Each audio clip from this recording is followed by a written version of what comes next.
Hi there guys, it's Carlos here at Carlos Coaching Corner. Once again guys, thank you very much for watching my video. Today guys, I've put together some stuff for you guys to be able to understand certain parts of the football. We've got a little, obviously, about tactical possession. We've got a little bit more about the full phases of football. And we've got a little bit about psychology and how people learn and develop. So it'd be great for coaches and also for footballers to understand these elements that we're trying to implement. I thought it would be quite interesting for me to kind of like skim through some detail initially and then do part two of the specific area which is very important for your development.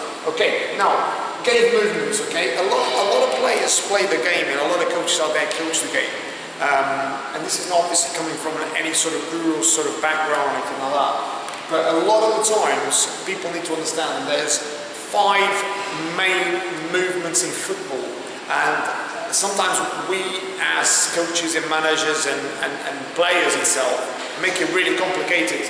Now, football or soccer, if you want to call it, the guys, obviously Americans call it soccer, they basically, there's 5 movements, which is, I don't know if you guys know, it's 5 movements. So we've got in possession, out of possession, winning the ball, losing the ball, and set pieces.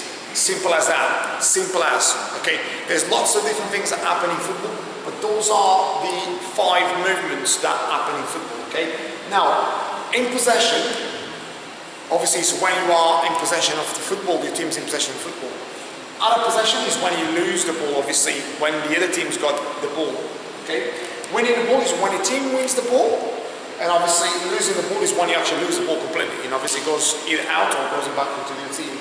Set pieces is obviously foul, corners, all that sort of stuff. Okay, so how is that relevant to you guys? Now the reason I wanted to put this together is I'm going to put a detailed program for you guys to understand. And this is particular for either coaches or players, that how to be, where to be, what to do in their own positions. In possession, out of possession, when they lose the ball, when they win the ball, and in set pieces. So what I mean by that, I've got my own methodology, but I'm not going to put my own methodology in there, but I'm going to show you some examples. So I give you an example, like a right back in possession, where should he be in relation to their left back if the left back's got the ball? Okay? Now, in possession, centre back's got the ball, where should the striker be in relation to that?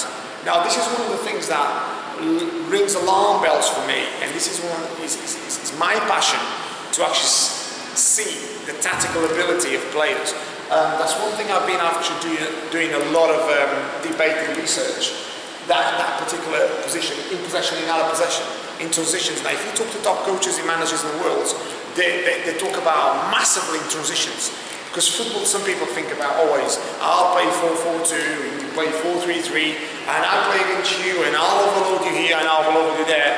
But really, when you actually look at football itself, football is so done in some goals occur most of the times in transitions. So you probably have 3v1 or 4v2 or if you like 5v3 or 5v5. It's not 4-4-2, is it? You know, it's not. The whole team doesn't go together. So a lot of the times, a lot of people forget all these transitions, and that's the reason why I put this together, to explain to you guys how important this is. So what I want to say and talk about is, where would your players be in relation to the ball, in relation to their position, in possession? Am I making sense? So I just gave you an example. So your right back's got the ball. Where should your right winger, right winger or left winger be in relation to where he's got the ball? If he's only defending third, where would he be? Now, if you ask this for a lot of footballers, I've done this myself and I do this myself. I ask my players, where should you be if I've got the ball in the centre and I'm moving to the right? Where should my right winger be? Okay, some people will say touchline. Some people say slightly top team. Some people say up on a field. Some people say jumped off of him more. And this is where then the debate starts. Now, a lot to do depends on your methodology, depends on your ethos, the team. So this is what I want to open a bit of a debate for you guys. Now, then we move on to the out of possession. So once you lose the ball, say you lost the ball on a right wing. Say, for instance, what does the left winger do? Some people say tuck in. Some people say come all the way back. Some people say come up in line just slightly below the strikers. I mean, it starts the debate again. And then we talk about another method is when you're winning the ball, what do you do? What does that player do? When they lose the ball, what do they do? What's the strategy? I give you an example. Some teams, I've been watching a lot of teams from South America, for instance, and German league as well. And some teams, they've got a strategy. Once they lose the ball, there is a trigger. Obviously, a trigger will be, obviously, the ball's been lost.